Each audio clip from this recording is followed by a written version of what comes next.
We'll get this on. We're on. Yes, people, welcome back to Process. Today we are joined by a very special guest, one of the old coaches from Newcastle United Academy, Natalie Henderson. Welcome to the podcast. Thank you. Nice to be here. I know, pleasure to have you on. It's nice to have a different perspective because obviously you come from the academy, you're from the coach's side. We were just talking before the podcast about the time of year it is for scholarships and stuff, releasing players. And you were asking me my perspective on what it was like actually getting released from a club. And it's obviously nice to hear your side of it from, we froze. I'll roll back on. Nice to hear, your side of it in terms of being the coach and understanding their emotions, which we'll touch on a little bit later in the podcast. But first of all, for people who don't know you, do you want to tell a little bit about your backstory into football initially from when you were a bit younger? Yeah. Everyone asks me my story and it's so long, so I'll try and trim it down. But basically, I've always loved football. I think since being born, my dad is a massive football fan. So I was brought up to love football, to play football as soon as I could walk. My dad is a Man United fan, so I got taught words like Giggsy and Scoresy. They were the first words. So always loved football, played football, played when I was younger in the boys' school football team, which has a slight story to it because I wasn't allowed to play in it until my mum kicked off with the head teacher, and then I was allowed into the team. So played for my school football team. Went through Newcastle United Centre of Excellence, which was, I guess, like the girls' academy back then, when I was from 7 right up until 16 into Newcastle United Women Reserves, and then into Newcastle United Women First Team. Tore my ACL, which we'll get into further down the line. But then basically played for like a college team, moved to Durham in the Women's Championship to play there once I was recovered. But started coaching, so always played football, but then started coaching pretty early as well, really. Coaching was something I always wanted to do from being young. I knew I wanted to be a football coach. So from the age of 14, I started volunteering with my coaching. As soon as I was 16, I did my coaching badges. And then I ran a women's college team, the football academy there from a young age. I ran the women's county team. I worked for Newcastle United Foundation part-time and then full-time, and I'm currently at Newcastle United Academy, and then also coach for England women's under 16 girls as well. That's currently where I'm at. Quite a busy schedule and pretty busy schedule. It's a real long journey. I never really know how to trim that right down to not bore people with it. So yeah, that's a whistle-stop tour of it, really. No, we've pretty much had a little time lapse through your life there pretty quick. But I want to jump back to, obviously, back when you first started playing football.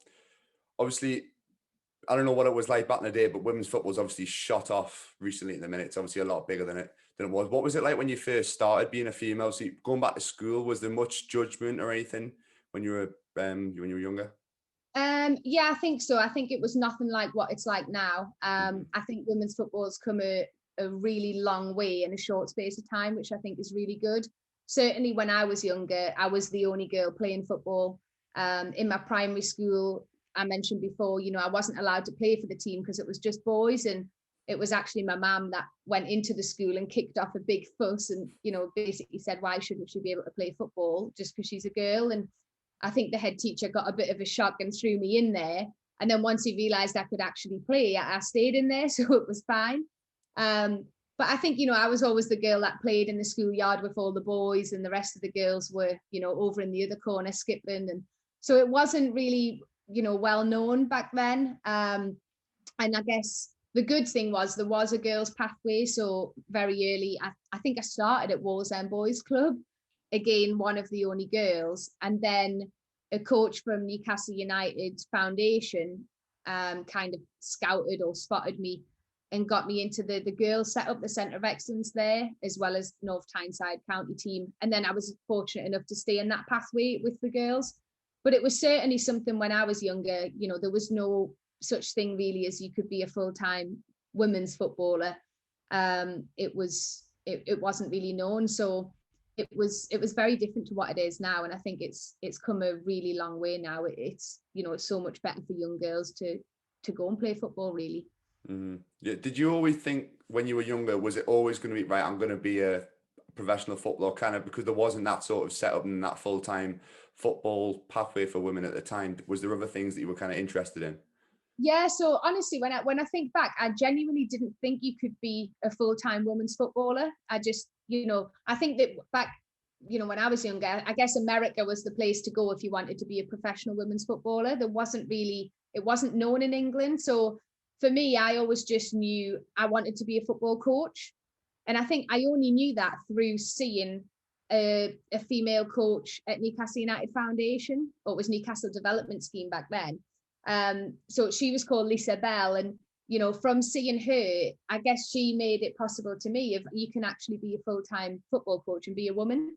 So from a really young age, I knew I wanted to be a football coach, and my grandma spent years trying to convince me to be a PE teacher because it's a good job. But I knew I wanted to be a football coach. That's what I wanted to do. And I found some schoolwork actually from primary school of like my own work when I was in like year 6, and it actually says when I'm older I want to be a football development coach. So I think I've always just knew. That's impressive. That's impressive for something very like intelligent for a young kid to be putting something like that, isn't it? Yeah, it makes me sound clever. I'm not really that clever, but yeah, I think I didn't know you could be a football player. So I think for me, I always just wanted to be a coach, and I guess I've kind of followed that journey really. Yeah. So what was it like after? So when you left school, was there any sort of like, obviously in terms of what I went through was you leave school. Well, to be fair, you leave school quite early. Now I left like pretty much a year early. You were in there 3 days a week, and then in the academy 3 days a week. So it was kind of half and half. What was it like for you? Was it you had to go to college, university, and then still play women's football alongside it? Yeah, so I mean the women's game's still behind in terms of that right now. In terms of the girls' academies, they certainly don't get school release where they get taken out of school.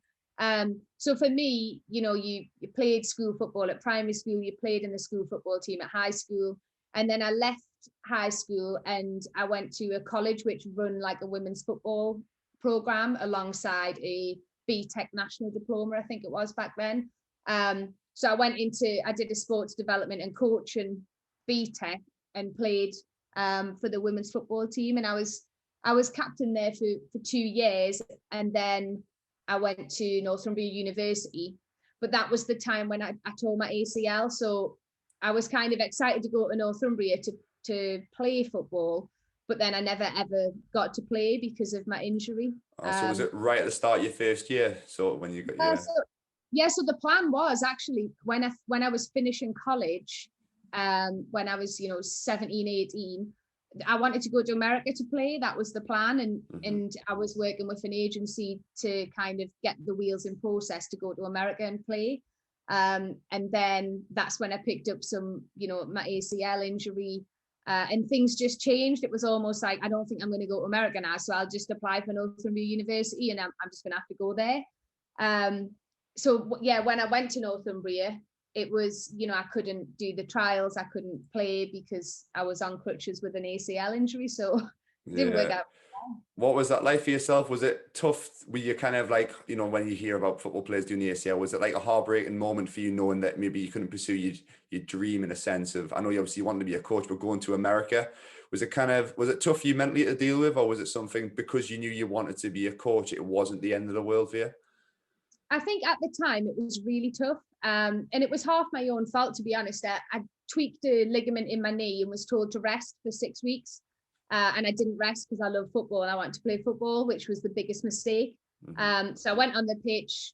I think I went up for a header, landed and ruptured my ACL. And this was at the age of, I'll be 17, 18.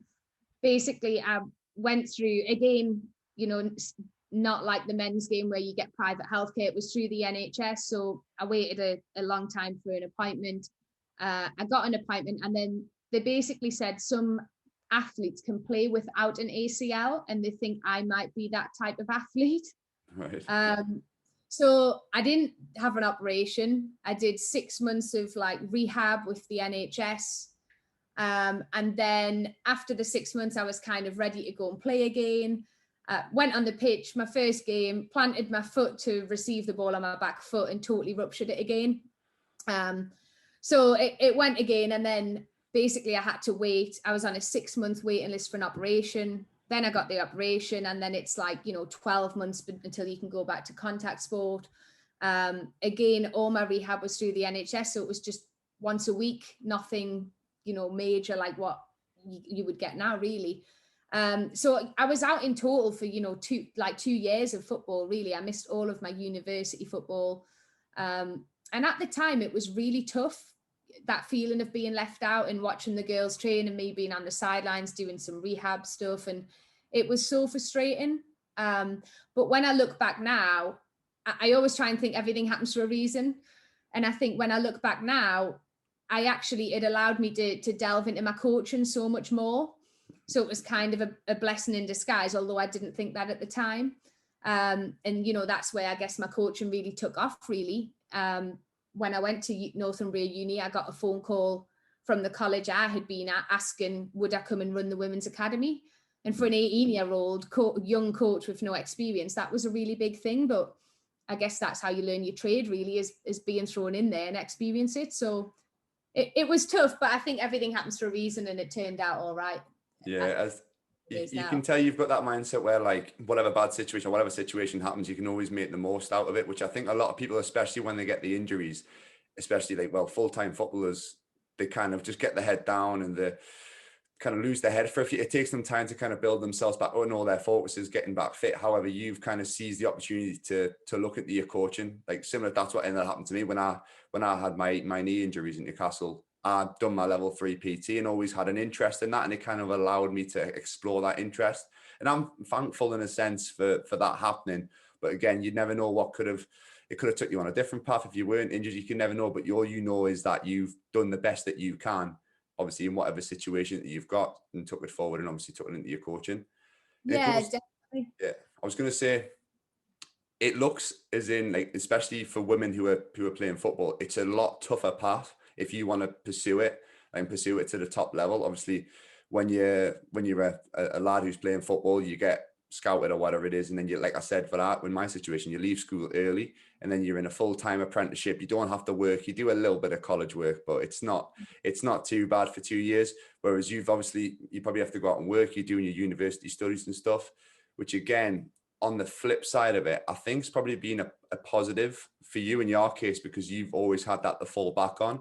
Whereas in the other side, like, most of the lads sack the GCSE off, sack the BTEC thing off, whatever it is, and they're kind of left with nothing, which I think a lot of young lads do. So, like, credit to you. Obviously, you've got that backbone, you've got the education behind you, and you've took the opportunity to jump into your coaching and progress forward as you have.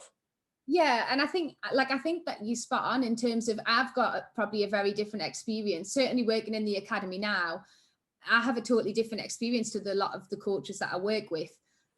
Because of that reason, I never, we weren't in a girls' academy. We weren't in there 4 or 5 times a week. We didn't get taken out of school. We had to pay to play. If anything, in Newcastle Women, we had to raise our own sponsorship every season to be able to play. Whereas that, is just not even known in the boys' academy. They get everything. So for me, from the age of 14, I was volunteering coaching. 16, I worked at McDonald's, for a summer. Then I moved to JD Sports. I used to referee in the morning to try and earn some money, and then walk to JD Sports and do my shift in JD Sports.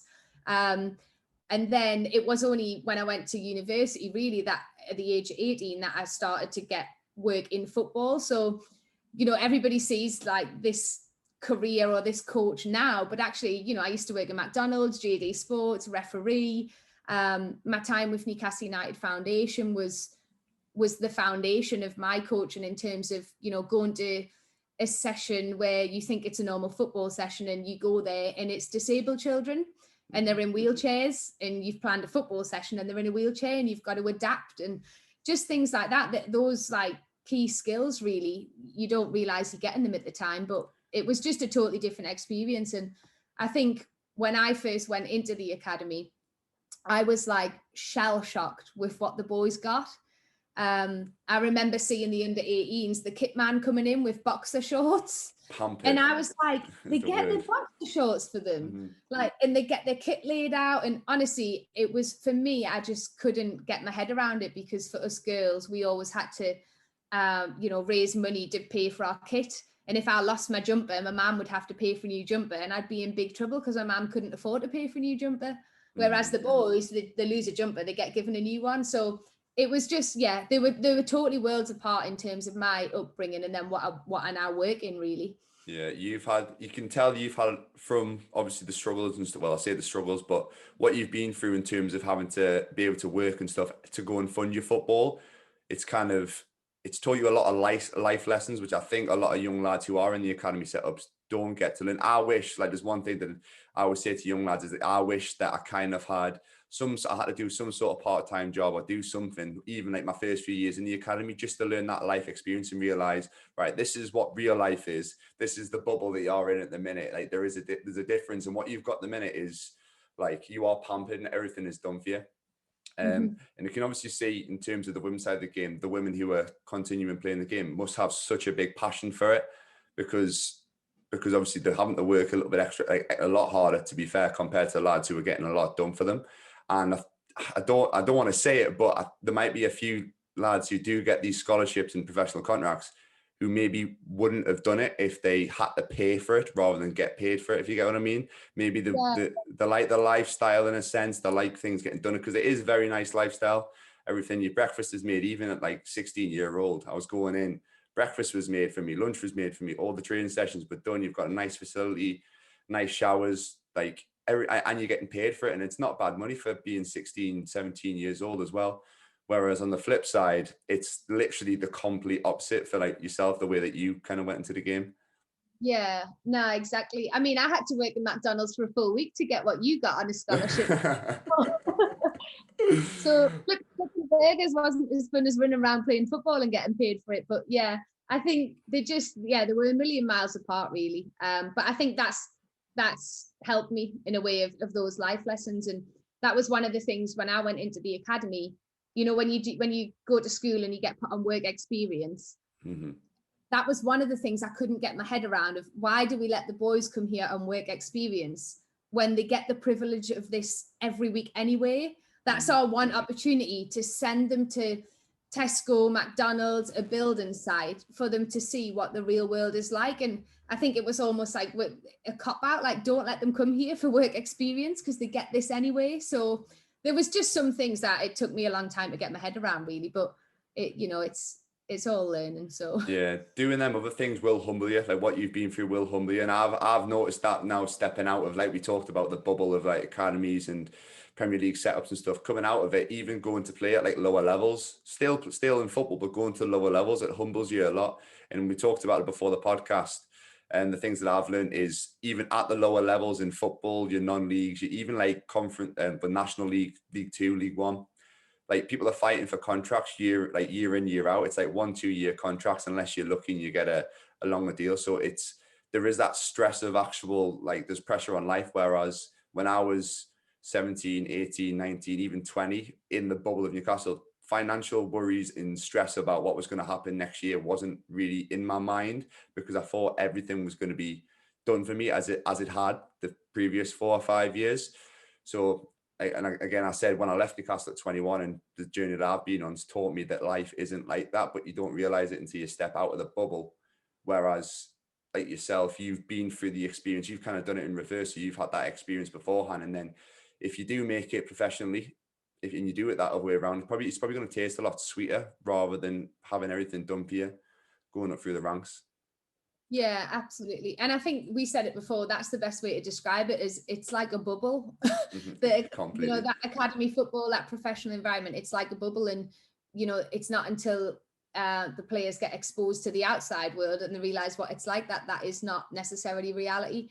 And I think it's our job to expose them to that as much as possible, really. I guess it's something we're trying to do and learning to do. But yeah, the academy bubble is a crazy one, and I certainly didn't have it when I was younger. No, I think the lads who are in it are very lucky. However, it is very, very tough, which we talked about again before the podcast, and we'll mention it a bit now. It is tough because there is a lot of pressure on young lads, anybody coming up through any sort of academy setup, even like any athletes in any different sport. There's a lot of pressure coming up through the ranks, and you are, in a sense, committing your whole life to something.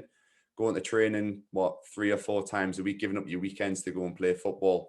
And like we mentioned before the podcast, I didn't realize until now kind of maybe what thoughts and stuff were going through my head at the time until I've kind of stepped out for it. Because I think when you're younger, you're not as mindful about how you're feeling and the pressures and stuff that are on. What, like, in a sense, because obviously we talked about it, you're very switched on to the young lads' emotions and stuff. Kind of, is there anything that you do in particular that helps them, or is there anything that you've seen maybe that could be improved in terms of helping young lads at the minute? Yeah, I think this is something that, and it might be because of my upbringing, because of my different experiences, is I think the football world is a very judgmental world, and ultimately you are being judged on your performances and who you are as a person as well. But I like the things I see is, we need to be across the whole board. We need to be much better at understanding players as people. They're not pieces of meat. They're not footballers. They're actually people and human beings with feelings. And I think it's important that we make them feel comfortable about talking about that, because certainly I think now the pressure of being an academy player, is unbelievable, and it's probably the most pressure it's ever been, really. And I think in terms of, I think social media causes a lot of that. Back in the day, it was always, don't get me wrong, I understand back in the day it was tough to become a footballer, and being an apprentice was tough. Certainly tougher types of training from the stories that I hear, but they didn't, that social media side wasn't surrounding them all the time. And I think now, society's changed, the world's changed. There is more pressure on young people. We're surrounded by perfectionism with the Instagram world, and actually that's not what reality looks like. And I think, making the players more open-minded to that, and understanding that it's okay to talk about how you feel is a really important thing. Otherwise, you just bottle it up inside of you, and I don't think you unlock your full potential then either. Yeah. So for me, I think, the psychological side is absolutely huge. And I think we as coaches need to understand that more, and need to do more to help kids in that environment. Yeah, because there is a lot of coaches that are stuck in that old school mentality. Like, you're a man, you need to get on with it. Back in my day, you would just deal with it on your own. But like, because of the world, like you said, the world today with social media, everything's kind of like exploited everywhere. Whereas back in the day, say you were a good footballer in your local area and you played for Newcastle United, for example, in your local area, but it was only really in there that you were known as you were kind of branded as that football lad. However, now with social media, everybody knows about it. You've got that label, and maybe some people find it hard to deal with the pressures of having that label, and maybe sometimes accepting, like, if you are stepping out of the game like I did, accepting that you're not that, like, being a footballer isn't who you are, it's what you do.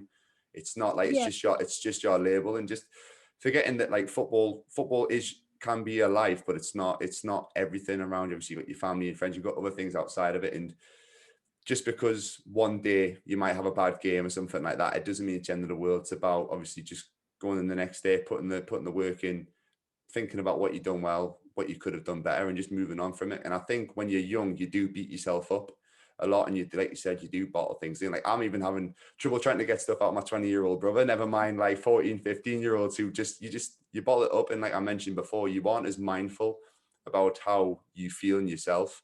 And going back to like when I was 10, 11, 12, I didn't really think about like what was going through my head. If I had a bad game, I'd go on a strop and maybe cry in a corner somewhere. But like, I didn't know why. It was just what you naturally did. And obviously, if coaches like yourself are being more mindful of it, and maybe putting their arm on the shoulder and just speaking to them, look, like, how's things going, maybe people will start talking about it, and maybe the word will get spread, and maybe one or two more people might end up talking about it. So there's definitely more to be done. 100%. And I think that's how you want to, like, we want our players to be the best people they can be and the best footballers they can be. And I guess if something's eating away at you and you're not talking about it, or you're struggling and you're not telling anybody, like, unless we know that, we can't help with it. So, and I think if that is happening where you're bottling up, or I often say, like, you're in your own head, like you're thinking negative things and you're in your own head, then you're not releasing your full potential, or you're not performing as well as you could perform. And then that's holding you back. And then because you're being held back, you lose confidence, and then you're negative again, and you get caught in this like vicious circle. So I just think we just need to be better at understanding, who is the athlete behind the athlete, like there is a person, there is a human being behind this football label. And like you said before, you know, the social media side is massive. Like we have kids that have got, you know, 10, 11,000 Instagram followers, and they've got this big label that they're going to be the next big thing. And then when that doesn't happen, you know, your world comes crashing down because people have built you up to be this big thing, and it hasn't happened, and you weren't prepared for that fall. And like we said, you're in that bubble. So I think we just need to be better at helping players understand themselves as people, and talking about feelings. You know, men's suicide rates are up more than ever because of that whole man up, you know, you're a man, get on with it. It doesn't work anymore, and we need to do something to change that. Yeah, I think talking to the parents as well, because the parents might be like, you don't know what's going on at home as well, and sometimes the parents might be a good like people to speak to. However, parents could be interesting, especially within football. I remember when I was like even 9, 10 years old, parents get really competitive at times at boys club level. So I think getting to the parents is not just the player, because the player might be holding stuff in, he might not be, but the parents could be influencing that a lot more than you think. They could be, you could have a dad who's really on his case, almost like trying to coach him every single session. Like when I was younger, 12, probably about the age of about 12, 13, like my dad said, right, look, son, I'm going to back away now from being a coach like I was when you were a little bit younger. I'm going to back away and be a dad now and be more supportive, which was great for me. It's like a whole like weight lifted off my shoulders, not having that extra pressure on top of you from your parents. And they say to me all the time, even when I was playing through football, like if you don't enjoy football, like just talk to me about it. If you're not enjoying it at the minute, or if you're having a tough time, go and talk to me about it. And I think when you are young, especially like early teenagers, you need to be able to enjoy your football. If you're not enjoying it, then you're not going to enjoy it when yes, you might make loads of money from it, but you're not going to truly enjoy it, and you're not going to be happy. And then you're probably not going to end up playing well if you're not enjoying the game. So yeah, making the game enjoyable and not putting so much pressure on it. It's hard to do in these setups because there is a lot of pressure, but finding a way and having that sort of connection with the kids, as hard as it can be at times, is probably massively important. Yeah, and I think that's one of the things I always say. Sometimes you see the kids that are in love with the game and the kids that are in love with the image of the game, and they're two separate things. They start to get at that age where they think about the money that comes with football and the fame and the girlfriends and the cars, and they forget that the reason why they started football is actually their love for the game. And that's something certainly with the under 13, under 14 age groups at Newcastle, if they're not enjoying their football, then we've got a real problem.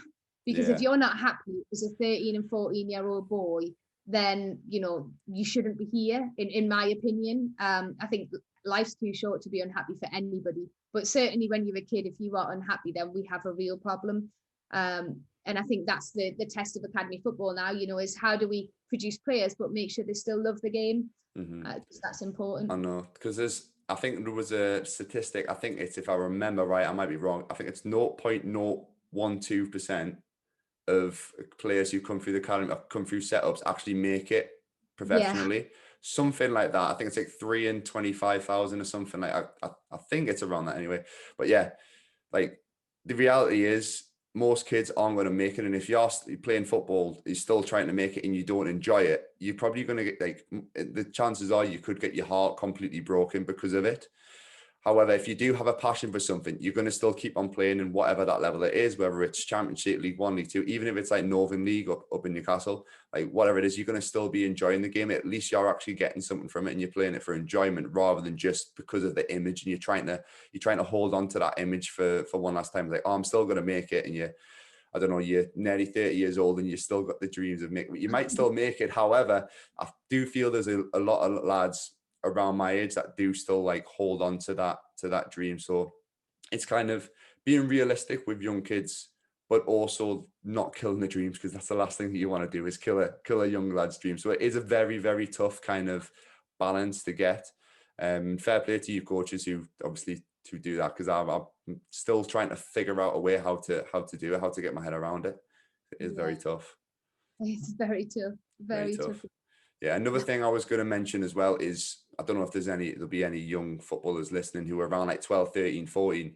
I remember when I was that age and I was growing up quite fast in terms of growing in height. I'm a tall lad now, and I had a big growth spurt around that age. And I know probably for you as a coach, it's probably hard because around them, like every year, you obviously got to either keep lads on or release them. When they're going through them ages, they are having them growth spurts. And I remember listening to a podcast, Rio Ferdinand's on the High Performance podcast, if you listen to them, he talked about when he was about 13 years old and he really struggled with like his coordination and stuff. He said like there was like a full year I couldn't kick a ball properly. And I remember I was the same. I was about 12, 13. I was getting loads of niggles. I couldn't really kick the ball properly and run properly. I felt like a wild gazelle. I was jumping up that, like, growing up that quick.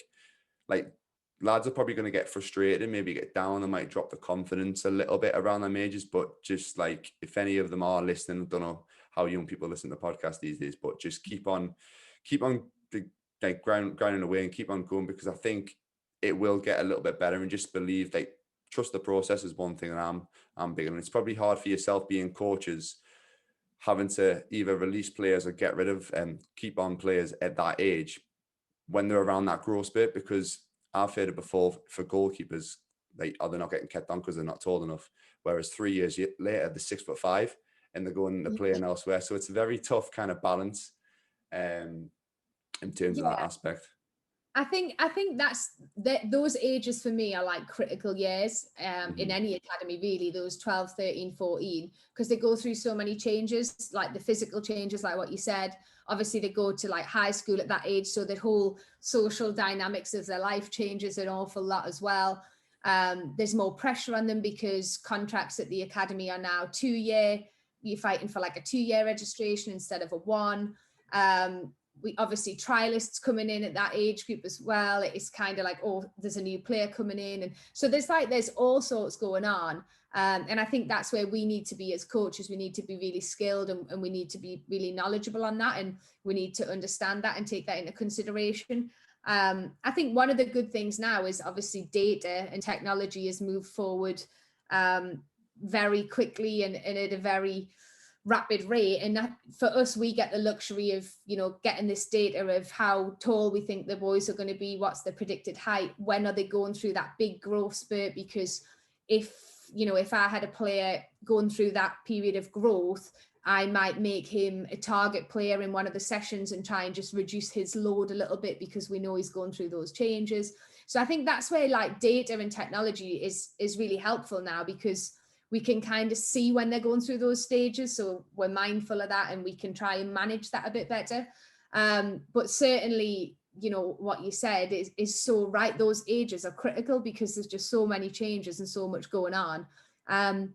And I think not just boys, girls as well, they think it's just going to be a really smooth ride. Like, you come in the academy, you go through the age groups and you're going to be a first team player at the end of it. And they probably don't realize the little setbacks that you get in between, the injuries, the growth, the pressure. And I think it's important to, you know, let them know the reality of it's not going to be smooth and it's not going to be easy. And if it was, then everybody would be a footballer, and it doesn't work like that. So yeah, they're important years to think about, really. Yeah, there's a million different examples of people who have went on to great successes from like getting released. I didn't realize when I did a podcast with Sean Longstaff, I didn't realize Matty got released at 12 or 13, I think it was. Yeah, I think he got released from, I don't know if it was Newcastle but yeah, I think he got released from Newcastle, went to Borough, but I didn't realize that. And look what obviously he's went on to. People like Tyrone Mings, he got released and went and played non-league. Obviously another one from the High Performance podcast. He got released and then went on to really good things. And then he had obviously setback with his injury. I think his was ACL as well. And then obviously he struggled a little bit with that, which he talked about. And then he's went on to things. So the more people talking about it, probably the more more people will probably realize that they're not the only one going through something like a setback, an injury, a bad period of form, troubles at home, whatever it is. Like, there's always going to be things that are in the way. Not everything's going to go smoothly. Some have easier path than others, so 100%. There's a little bit of luck involved and stuff, but nothing's going to be easy. So you just gotta, if you enjoy something, you've got a passion for it, you'll find a way of making some success in whatever way that is. Which moves us on to your book, which you which brings us nicely to that, which obviously you touched on last lockdown. So you wrote it last lockdown. Do you want to talk a little bit about what you wrote and just a bit about it? Yeah, I think obviously we've never been through a pandemic before, never been in a lockdown before. So for me personally, it was obviously a big shock to the system, really. I'm always, you know, I guess like what I said before, from the age of 14, I've always coached, I've always played football, I've always been a super busy person. So for somebody to then tell you, you're locked in your house, you can't go out, you can't go play football, you can't go and coach, was, you know, I had just never experienced anything like that in my life. And I think for me, it was a struggle. I certainly felt, obviously working for Newcastle United, we were put on furlough, which meant I couldn't contact any players, I couldn't contact staff, you know, I wasn't allowed to work. And for me, having players taken away from you and not being able to help, I really struggled with that. And I felt like I lost my purpose. You know, I didn't know what to do with myself, and I didn't know how to help. And the thought of, you know, these players are out there 12, 13, 14, and they haven't got their coaches and they haven't got help.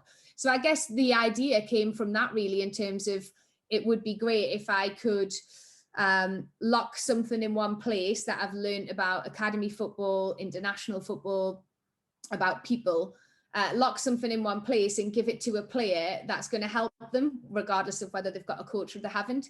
So for me, journaling was something that I had seen on like social media, you know, like a good mindful tool to use for people, really important for your like awareness and to write down those feelings and emotions. So I gave that a go because I was struggling.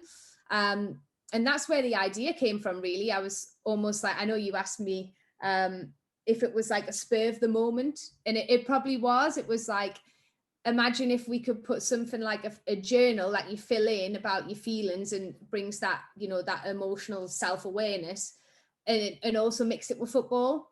So I started working on, you know, this football journal, really, for players to fill in, but also put like football content in there, motivational quotes. I love a quote, so I wanted some quotes in there. And I started to make this football journal, and it took, you know, a long time. Well, I say a long time. I did it pretty quick when I think about it. But I worked on it night and day, found my purpose again, and this was something I wanted to do. And, you know, got in touch with like a self-publishing agency, and basically the football journal was launched in October, which is called the Player Padlock Pad. And the idea behind it was something that could unlock a player's potential. And I wanted, you know, I was sat and going through names of what could I call it. I mean, I've never wrote a book or a journal in my life. So it was just a whole new world, really. But this idea of a padlock where the player is the key, you know, there's only you can unlock your own potential. People can help you, but ultimately you've got to do it. And so I wrote this football journal, and it's basically for players to fill in after, like, before training sessions, so they can set little goals and then they can reflect on them afterwards. I think for me personally, reflection is massive. I think that's how you get better, is like, you know, analyzing yourself, reflecting on things, and then thinking about how they can be better. So it was to encourage that reflection, encourage that journaling of writing your feelings down. If you're struggling, if you're feeling rubbish, if you're frustrated with your coach, if you're frustrated with anything, get it out, don't bottle it up. So I created this Player Padlock Pad, which is a football journal. It was launched in October, and it's been really, really popular. And I'm trying to think of where else I can take it now in terms of the website, putting some inspirational stuff on there and different sessions. And I want to build on it. I want something that's going to be there to help players, regardless of whether they're allowed to see their coaches or they're not. No, I love that. I'm big on the whole mindfulness and stuff. And in terms of journaling, I've got one that I do every month. I've done it for about the last 2 years. And it's something that I think in football, it's probably young lads listening, cringing, like talking about writing stuff down, your emotions and stuff like that. But I would have said the same thing about 4 or 5 years ago. But the last 2 years, the first one that I started was called the 6-minute diary. It's a 3-minute in the morning diary. It's like a gratitude one, so 3 things that you're grateful for the day, a little positive affirmation, and then like 2 or 3 goals for the day. And then it's the same at night time as well, so like you reflect on your day, how's your day been, good and bad, and then something that you're going to like focus on tomorrow, like 3 things you're going to do tomorrow. And I've kind of took that with me, and then I just got a plain notebook now, and I write just to do the morning routine now. So that's helped me massively when I was in a period of my life I was a bit lost. I literally just left full-time football. I was playing non-league. I didn't really know what to do. I was kind of looking to pursue personal training, but I didn't want to because I thought I was going to pursue professional football. And I was kind of in a weird headspace, and there's nothing better than writing things on pen and paper.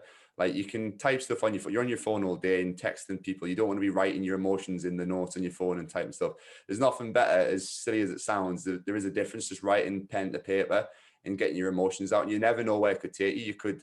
You could be writing paragraphs about your feelings and stuff, and then you can look back at it. Like you've got it, you can read it through, or even look back at it a year later. It's kind of nice to reflect on it. So it's nice that you've made something like specific to football, and young football probably makes it more acceptable, and maybe young footballers might be a bit more open to it because it's obviously specific towards football, and they can write their emotions about how they feel about training, how they feel about going up to leading up to matches, after training, maybe slag a few football coaches off while they're doing it, maybe if they want to on the round, but writing it on paper and obviously reflecting on your own performance and stuff is massive as well if you want to progress. Yeah, definitely. And I think that was one of the things I looked into was, do we want it on an app? And for me, we live in a world of distraction where we're constantly on our phones being distracted. We always want the next best thing. Everything's instant, and we don't actually sit and spend a lot of time with ourselves in our own head and getting to understand yourself. And I think that's something that I would like and would hope that it drip feeds into players, is to actually sit down and reflect, whether it's reflecting on those performances. I put some gratitude tasks in there. So write down the things you're fortunate for. It might be family. It might be, it doesn't have to be football, but just trying to take that time out really to come to grips with who you are as a person and reflecting on that as well. And that's going to help you become a better person. And I think we always talk about in football, you want to reach your potential, but I think unless you understand yourself as a person, I'm not sure you ever reach your full potential. I think it's important to unlock as much of that as possible on and off the pitch. And like you said, nothing beats pen and paper really. I think we get distracted by phones. I pick up my phone to do one thing and end up doing something completely different. That's what happens. So actually just taking the time out. And for me, I looked into the research. There's a lot of research that says pen and paper is really, it's like a therapy, if anything. And also the power of journaling and of reflecting. And so I looked into all this stuff and wanted to lock it in one place really. And, if it can help however many players, then at least, I've done something to contribute to it really. But yeah, hopefully it'll help some players. No, I think it will, because like you said, like these days people don't really want to have that time to themselves. The time to themselves most time is on the mobile phone for Instagram or talking to other people. Having that time to be with your own thoughts. Like I'm a big fan of going for little walks and stuff like that, having a bit of time on your own, because a lot of good ideas come to your mind then. And you reflect on everything, and especially with football, especially if you're at a high level playing in football or even playing in like academy setups, you probably don't get that mental break because it's football constantly. You're thinking about the next game. Like one training session's done, you're thinking about the next, you're thinking about recovering, sleeping, having a little bit of time to switch off, maybe get in touch with your emotions. As cringy as it does sound, it's like I said a few years ago, I would have cringed at this sort of stuff, but I think you learn to like, it's like when you're younger, you don't like eating your greens and stuff, but like as you get older, you realize the value of how important it is to get the nutrients in your body. The same sort of thing with being in touch with your emotions and being mindful about how you're feeling and kind of what emotions are going through your head leading up to big games, reflecting on big games, what was going through your head during the game. Because in football, it's a massive mental game, and I think the ones who are at the top level and doing really well are very switched on to emotions, and they can kind of get in that confident kind of zone in a sense. Confidence is a massive thing, and I think if you're not a confident lad, or maybe you're struggling with certain things, writing stuff down, even if it's just to yourself, it's like you're having a conversation with yourself rather than not. If you don't want to go and speak to someone, just have that conversation with yourself and think about your emotions, and then something good could happen. And you might realize something. And obviously there's been a lot of tragic deaths with young footballers. Maybe something like this, if they maybe wrote down their emotions, I know it's something you always say, what if, but they wrote down their emotions on paper and maybe even wrote down like a few things they're grateful for, they would maybe realize what they've got around them and maybe what potential and things they've got to look forward to in the future. So it could be a big tool to help a lot of people.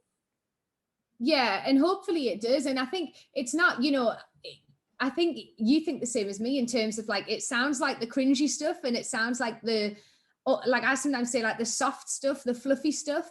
But I actually think this is the real hard stuff. I think going outside and practicing my keep ups and practicing my passing, that's the easy stuff. Yeah. But actually coming to terms with who you are as a person and sitting down and reflecting and really analyzing, you know, your life and who you are, that is actually the hard stuff. And it's the stuff we don't talk about enough, the feelings and the opening up. You know, we're constantly in this fear of being judged and what other people think, and chasing, like I said before, perfection that doesn't necessarily exist. So I think this is like seen as the soft, fluffy stuff, but even me, myself, it's actually, this is the real hard stuff. It's the emotional side and the feelings and the psychological side. That's the tough stuff. And I think if we can help players get better at that side of it, then they'll be better on and off the pitch, really. Yeah, I think 100% agree, because I can even think of, like, you can look at people and think maybe that you're struggling a little bit. Like, why is he like had a drop in form? Why is he's been late to training a few times? He's not turned up. He's been out on the drink a few times. He's all this sort of stuff that you do see commonly in professional footballers. But like, look back, like behind what's in front of you. Like, yes, he's going out a lot, but why is he? Like, I went through a period when I had my injuries at Newcastle. I was probably out every other weekend, or maybe every week at certain stages, because I wasn't in the right mind frame. And then at the time, obviously, if you're drinking loads of alcohol at the time I was injured, it wasn't helping my recovery and it wasn't helping the headspace that I was in. So I wish that I was a little bit more mindful at the time. Obviously, maybe had something like this to write down my emotions, or maybe even having someone just to pull me aside and just have a little chat with me about it. Because if I've been through it, there's loads of other people I can think of. There's obviously probably lads going through something similar right now. Things like, obviously, your journaling, listening to the podcast. I started getting into the podcast around that time, which had helped me massively. Just listening to, as stupid as it sounds, listening to people talk and listening to their thoughts on football, life, fitness, health, whatever it is. Just listening to other people, and people who are very switched on to their own emotions or very clever at what they do, kind of puts you in a different headspace completely, and opens different things up, which I think, especially with lads and men in football especially, is kind of very closed off to it, because it's not a manly thing to be like, being switched onto your emotions. Yeah, and I just think if all the research is there that shows that this is something that's really good for people and really can help you get better as a person, then why wouldn't you do it? Mm-hmm. Like, that's the way I think of it, is if I'm a player and a young player and I want to be a footballer, if there's something there that is telling me that's going to help me get a little bit better, 1% better, then I'd want to do it. Like, you need to do everything you can to become a better person, a better player. So for me, I'm like, you know, why wouldn't you want to give something a go that is proven to help you? Because really, we all need all the help we can get, don't we, to be better people, better players. So that's 100%. The one thing I always think is, if it's going to help you, why would you not do it?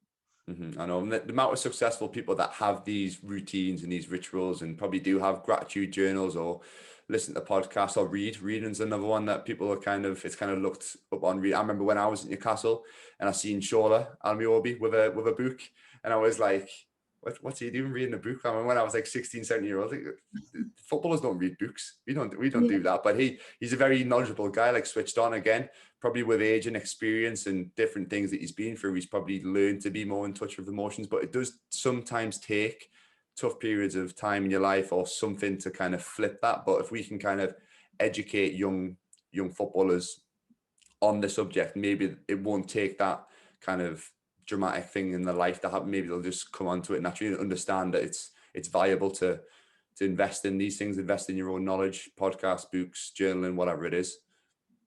Yeah, definitely. 100%. So any plans for the future in terms of taking the Player Padlock a little bit further forward, or are you just kind of letting it roll at the minute and see where it goes? I don't know if I want to let my secrets out. I think don't worry, there's not that many people listening to this podcast. You're only probably 100 people tops. No, I think for me, I want to make sure that this is just something that's not like a one-off hit, where it's like a one-off idea. This is something that I genuinely, not that I know of, is being done. So it's kind of come up with that creative idea, and I've put it out there, and it's helping players all over the world, actually, which is really good. But I don't just want it to stop there. You know, I'm the type of person where I want to be the best person I can be. And I certainly don't just want to hang on this one football journal and that be it. So for me, I'd like to, you know, make more, whether it's journals or more things that are going to help people unlock potential, really. I think the reason I am a football coach is, one, because I love football, and two, because I love helping people. And it just so happens that you get to do both of those things when being a football coach. So for me, I'd like to make more products that are going to help people. Like I said before, I'd like to build the social media so that it becomes a real accessible tool for players, coaches, whoever, to go on and to help them, really. A bit like yourself, you know, I follow yourself on Instagram and you put some really good stuff on there. And sometimes those days where you feel a bit rubbish and you feel bad, all it takes is to come across one post like that and you feel a bit motivated again. So I think it's important that we keep putting that stuff out there to keep, you know, keep people motivated and keep people unlocking that potential, really. So yeah, I'd like to build on it. What that looks like, I'm still figuring it out, but I'd certainly like to go a bit further with it, really. Yeah, if you're doing the right things, that's the same with me. I get like frustrated and down some days that my Instagram hasn't shut off and I haven't got a million followers yet or anything like that. But like, if you're doing the right things and stuff like that, you'll be able to affect more people, and it'll just naturally come with time. There's one thing I want to quickly ask you about. Obviously, we're back in lockdown at the minute. Signal's going a bit funny. It's probably sick of us talking. Are you still there? Yeah. You thought everybody's caught up.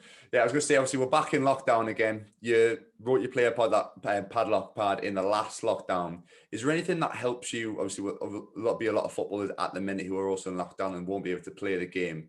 Is there anything in terms of routines or anything that you found worked well with you? Because I know routine's massive for me. Having a routine and a structure in place, even when you're in lockdown, you might not be doing what you enjoy. Is there anything that helped you personally?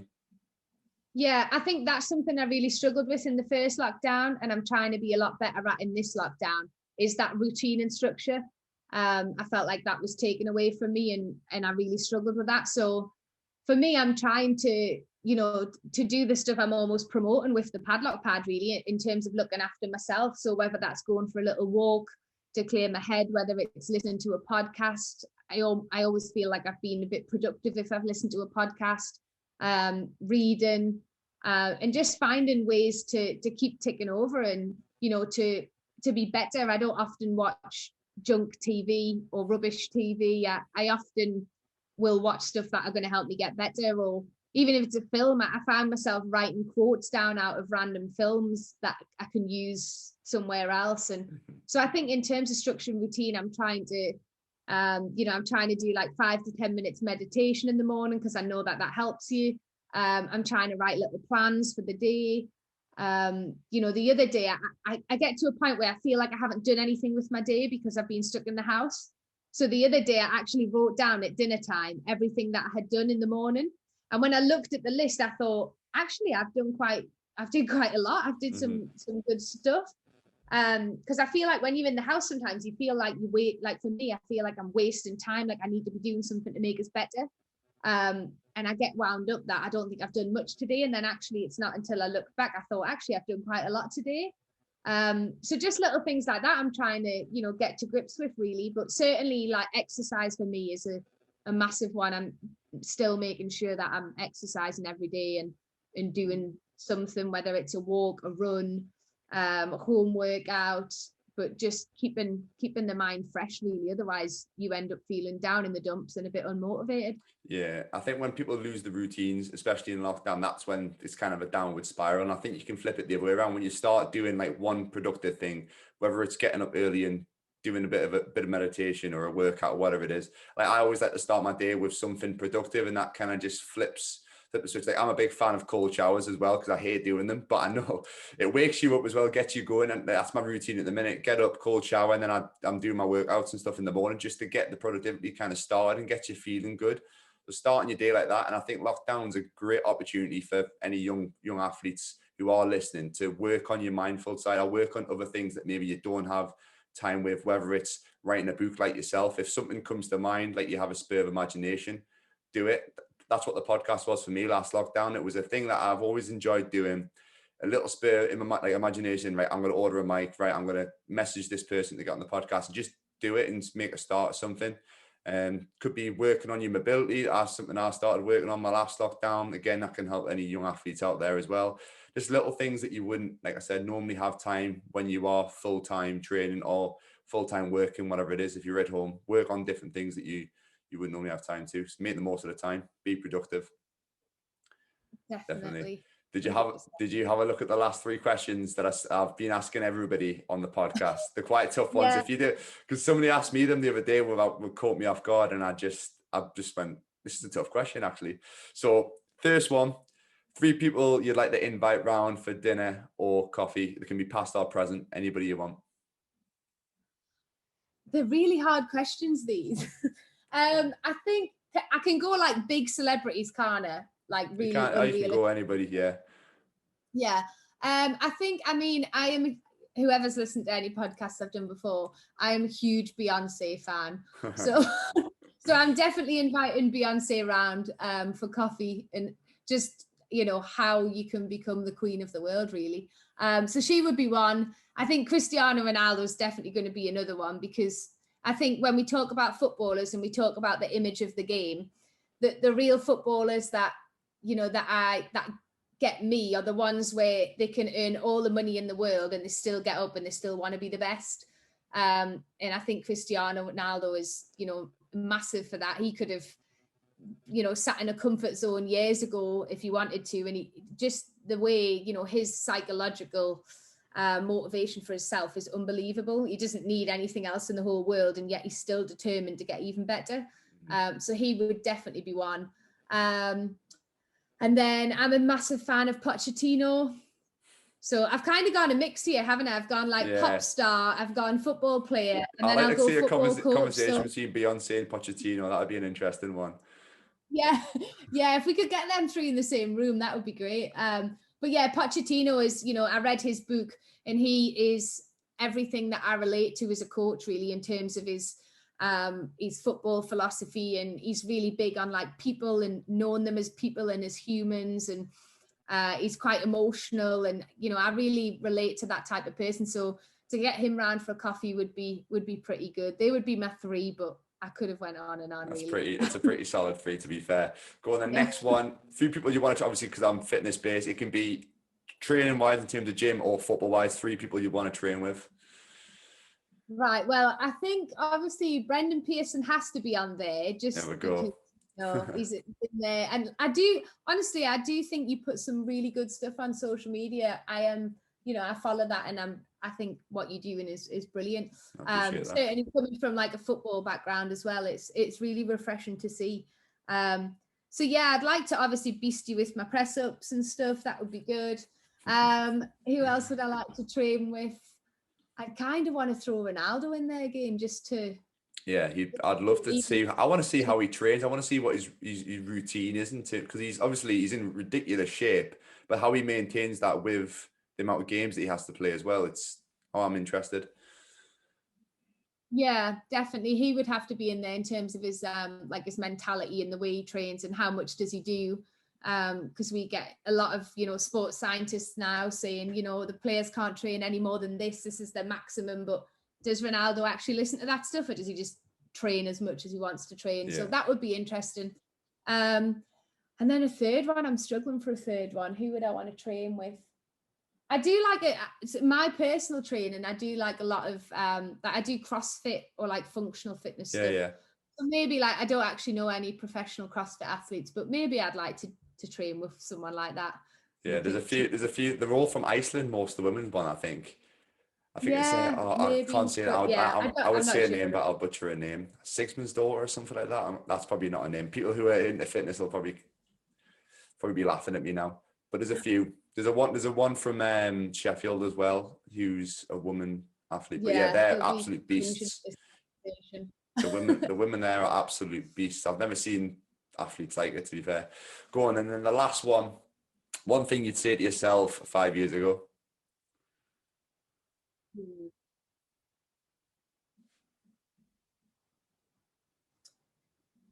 You broke up a bit there. We're back on. Did you hear what I said? The last question. In my younger self. Well, younger self, yeah, or 5 years ago, pretty much, yeah. Yeah. I think I think believe in yourself would be a big one. I think there's times when you can doubt yourself, and there's times when you can let other people's like opinions affect you too much. So I think never stop believing in yourself would be one. And never stop learning. I think there's so much to learn, and I think the minute you think you've learned it all, I think you're doomed, and you'll come to a standstill. So if I could tell myself something 5 years ago, it would be, it's going to be tough. It's not going to be smooth. It's still tough now at times, but never ever stop believing in yourself and never stop learning. Love that. Love the way to finish. Quickly for people, obviously, where can people find you? Obviously, get your book as well, social media wise. Yeah. So I'm on Instagram as N Henderson Coaching, and then we've got Padlock Pad on Instagram, and the padlockpad.com is the new website which is up and running. Perfect. Lovely stuff. Definitely get in touch. I'll leave all the links to your Instagram, the book, and everything in the show notes and the description for the podcast. But it's been a pleasure. Great to chat. I think some definitely good points were made in that conversation. So look forward to putting it out. Perfect. Thanks very much for having me. Cheers, Natalie. Thank you.